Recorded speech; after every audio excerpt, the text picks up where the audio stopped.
Bonjour, aujourd'hui on parle de la Continental M7 et je vais vous parler des 10 fonctions que je préfère pour le patchwork. Bien sûr, la première chose qu'on remarque sur la Continental M7, et c'est vraiment son atout principal, c'est ce grand bras qui fait 34,3 cm.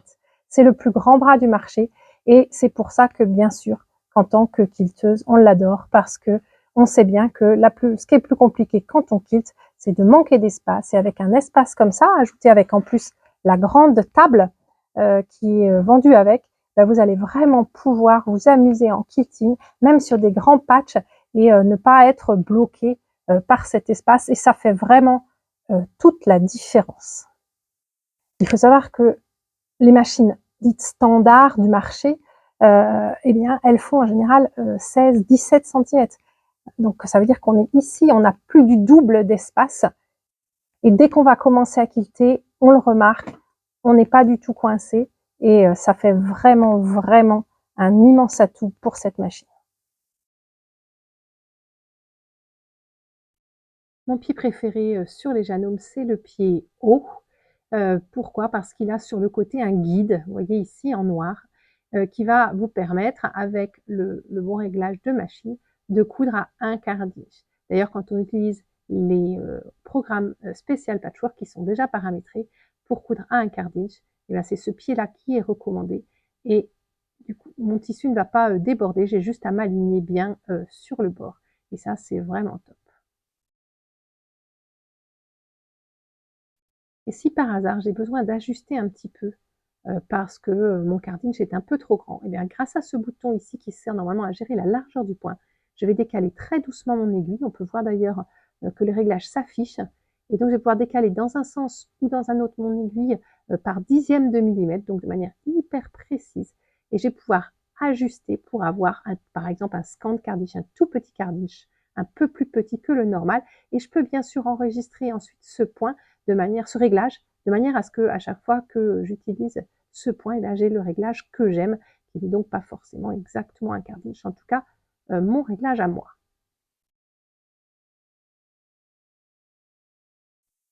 Un super outil qui existe sur la CM7, c'est l'AcuSpark. Alors AcuSpark, c'est une appli que vous allez installer sur votre tablette ou sur votre téléphone.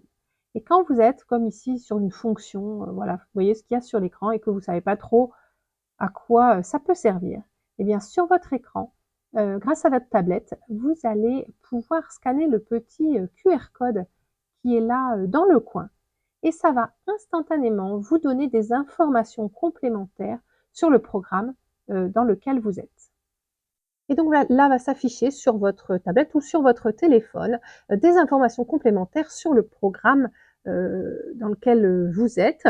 Ça peut être des schémas, il y a même des schémas animés, des liens vers des choses plus classiques sur les basiques de l'enfilage, sur les différents pieds que vous pouvez utiliser.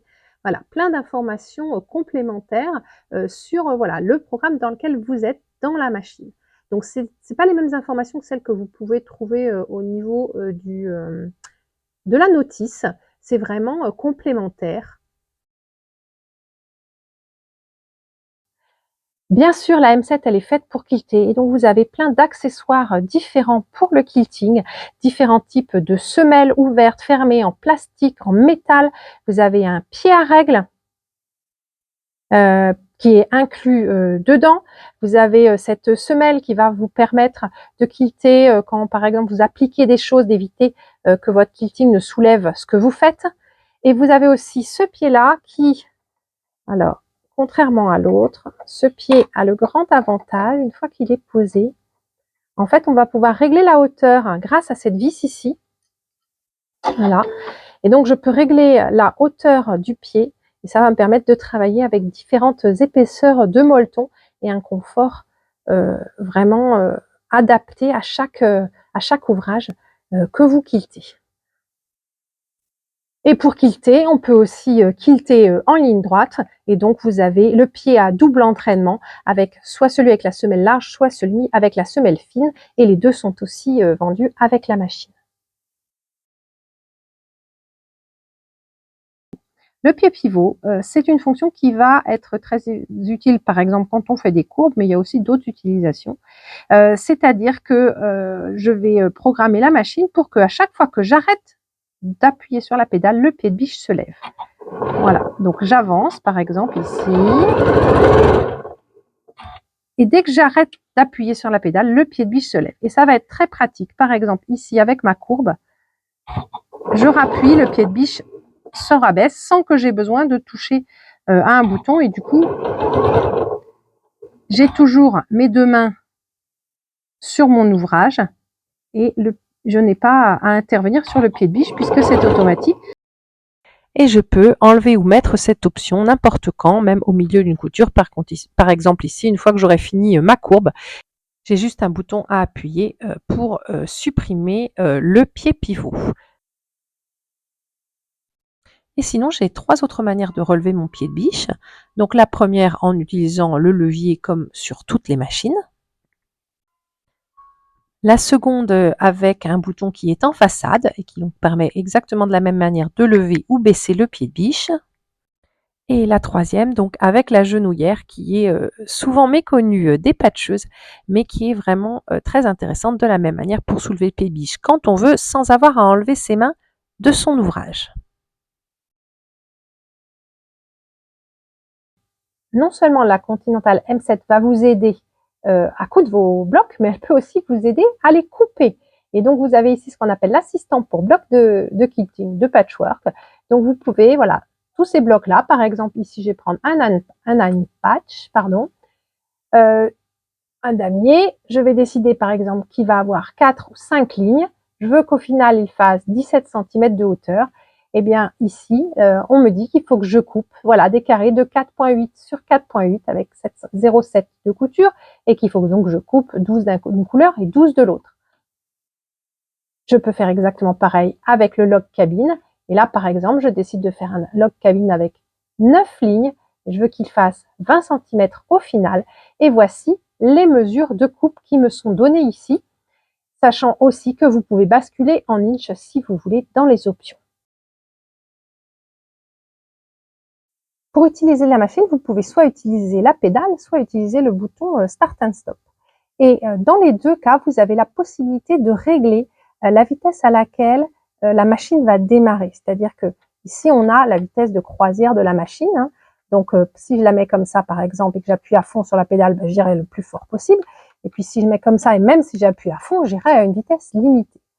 Mais au démarrage, on essaye souvent d'appuyer doucement et progressivement, justement, peut-être pour aller encore plus lentement, pour ajuster un petit peu notre couture. Et bien ici, dans les réglages, on va pouvoir choisir comment on veut que ça démarre. Ici, je mets la vitesse à fond, mais comme j'ai mis ici la vitesse lente au démarrage, et bien quand je vais démarrer, ça va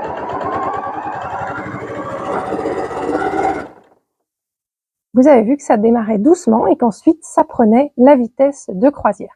Et vous pouvez ajuster ça que vous travaillez avec le bouton Start and Stop ou avec la pédale. Et c'est un confort appréciable. Et on peut bien sûr changer ce réglage en fonction des projets sur lesquels on travaille. C'est mon bouton préféré sur toutes les janômes électroniques, c'est le coupe-fil. C'est tout bête ce coupe-fil, mais il suffira hop d'appuyer dessus pour que automatiquement le fil soit coupé. Il va être coupé assez court, disons au plus court, donc on va aussi économiser du fil, mais quand on va repartir, eh bien il sera juste à la bonne longueur pour éviter que ça se désenfile. Donc on va économiser du fil et on va gagner du temps. Sur la M7, en plus ce coupe-fil, vous avez la possibilité de le mettre sur une pédale qui est fournie avec la machine et donc d'avoir au pied, comme on a sur beaucoup de machines industrielles, la pédale pour faire avancer la machine et la pédale de coupe-fil. Donc ça va aussi libérer vos mains. Concrètement, vous avez la grande pédale, la pédale standard qui est ici à gauche et à droite, vous avez la petite pédale coupe-fil et donc on les installe toutes les deux côte à côte. C'est une option que vous pouvez installer ou pas. Moi, je vous invite à essayer pour voir si vraiment ça vous convient, mais c'est vraiment très appréciable. Et le coupe-fil, on peut le combiner avec deux autres réglages. Un réglage qui permet de faire au début et à la fin de la couture, soit des points d'arrêt. Donc on commence avec On commence avec un point arrière, on en fait toute la couture, et au moment où on décide d'arrêter la couture, ça fait un point arrière et hop, ça coupe le fil. Ou alors de faire ce qu'on appelle un point noué, donc c'est 3 petits points les uns sur les autres, qui permettent d'éviter que notre point se défasse tout en restant beaucoup plus discret. Et les deux peuvent être combinés avec ou sans le coupe-fil à la fin.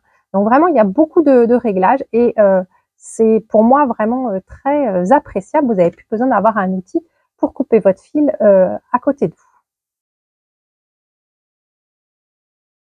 Une autre fonctionnalité toute simple, c'est le réglage de la luminosité. Donc en fonction de comment vous travaillez, vous pouvez utiliser plus ou plus de lumière, voilà, en utilisant les lumières qui sont là, qui sont des LED, donc déjà qui ne consomment pas énormément d'énergie.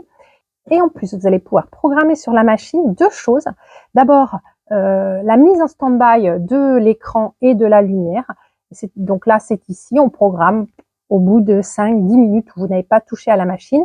Ça va se mettre en stand-by, il suffira de toucher l'écran pour que ça reparte. Et vous pouvez ici, en bas, régler l'extinction automatique. Donc par exemple, ici, c'est au bout d'1 heure. C'est-à-dire qu'au bout d'1 heure où j'ai pas touché à ma machine parce que je suis allée faire autre chose et que j'ai oublié, ou pour plein d'autres raisons, ben la machine elle va s'éteindre complètement. Et après, il suffira que je touche le bouton marche-arrêt pour les rallumer. Ça permet aussi d'économiser votre machine et d'économiser de l'énergie. Qui n'a jamais cousu plusieurs blocs pour se rendre compte finalement que ça fait 10 minutes qu'on cousait sans canette? Eh bien, ça n'arrivera plus parce que la M7, elle fait bip quand il n'y a plus de fil de la canette et vous ne pouvez pas continuer à coudre. Donc, grâce à elle, vous n'allez pas perdre du temps et coudre pendant longtemps sans fil de canette. Voilà, il y a bien sûr plein d'autres fonctions sur la M7, mais j'ai voulu mettre en avant peut-être celles que j'utilise le plus ou celles qui m'ont plus étonnée quand j'ai commencé à travailler sur cette machine. Si vous avez des questions, n'hésitez pas à les poser dans les commentaires, par mail ou par téléphone. Je vous dis à bientôt pour d'autres trucs et astuces sur les machines à coudre.